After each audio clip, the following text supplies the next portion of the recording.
दोस्तों वीपीएल 2025 का 12वां मुकाबला आरसीबी वुमेन और गुजरात जायंट्स वुमेन के बीच खेला गया, जहां गुजरात की टीम ने टॉस जीतकर पहले गेंदबाजी करने का फैसला किया और पहले बल्लेबाजी करने उतरी आरसीबी की टीम की तरफ से स्मृति मंदाना और डेनियल वेट ने पारी की शुरुआत की। और आरसीबी की शुरुआत अच्छी नहीं रहती है क्योंकि 4 रन के स्कोर पर डेनियल वेट डॉटन की गेंद पर एलपीडब्ल्यू आउट हो जाती हैं और आरसीबी को 6 रन के स्कोर पर पहला बड़ा झटका लगता है। फिर एलिस पेरी आती हैं, फिर एलिस पेरी भी 4 गेंदों पर 0 रन के स्कोर पर एस गार्डन की गेंद पर तनुजा कंवर के हाथों कैच आउट हो जाती हैं और आरसीबी को 16 रन के स्कोर पर दूसरा बड़ा झटका लगता है। फिर राघवी बिष्ट आती हैं। दूसरे छोर पर स्मृति मंदाना आरसीबी की पारी को संभाल कर खड़ी थी। दूसरे छोर पर राघवी बिष्ट अच्छी बल्लेबाजी कर रही थी। फिर स्मृति मंदाना भी 20 गेंदों पर 10 रन बनाकर तनुजा कंवर की गेंद पर हरलील देवल के हाथों कैच आउट हो जाती हैं और आरसीबी को 25 रन के स्कोर पर कप्तान के रूप में तीसरा बड़ा झटका लगता है। फिर राघवी बिष्ट का साथ निभाने कनिका आहूजा आती हैं। फिर राघवी बिष्ट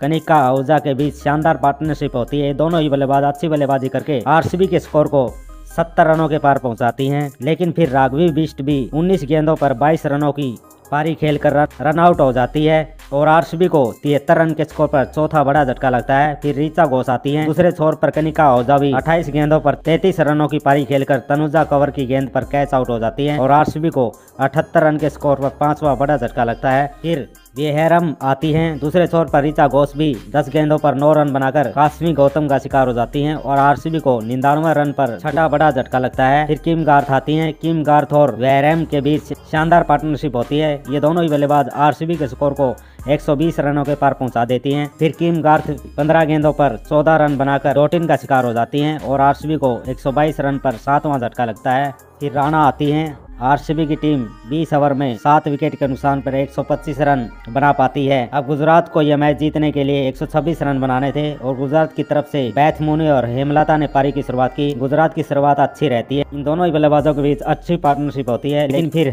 हेमलता 15 गेंदों पर 11 रन बनाकर रेणुका का शिकार हो जाते हैं और गुजरात को 25 रन के स्कोर पर पहला बड़ा झटका लगता है।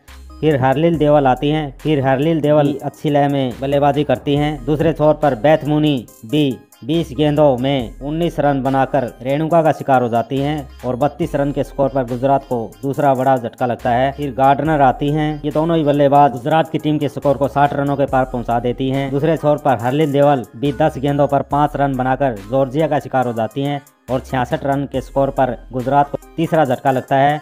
इसके बाद बल्लेबाजी करने के लिए लिचफील्ड डालती हैं। गार्डनर और लिचफील्ड के बीच अच्छी पार्टनरशिप होती है। ये दोनों ही बल्लेबाज अच्छी बल्लेबाजी कर रही थी। एक छोर पर गार्डनर अपना अर्श तक पूरा करती हैं और ये दोनों बल्लेबाज अच्छी बल्लेबाजी करके गुजरात के स्कोर को 115 रनों के पार पहुंचा देती है। फिर अच्छी बल्लेबाजी कर रही गार्डनर 31 गेंदों पर 56 रनों की तूफानी पारी खेलकर जॉर्जिया की गेंद पर कैच आउट हो जाती हैं और गुजरात को 117 रन के स्कोर पर चौथा झटका लगता है। अब यहां से गुजरात को जीतने के लिए 26 गेंदों में केवल 9 रनों की जरूरत थी। उनके हाथ में 6 विकेट बाकी थे और गुजरात की टीम इस मुकाबले को 21 गेंद शेष रहते यानी कि 16.3 ओवर में ही हासिल करके 6 विकेट से जीत हासिल कर लेती हैं। दोस्तों ऐसे ही क्रिकेट से जुड़ी सभी ताज़ा खबरों के लिए चैनल को सब्सक्राइब कर लें। धन्यवाद दोस्तों। जय हिंद दोस्तों।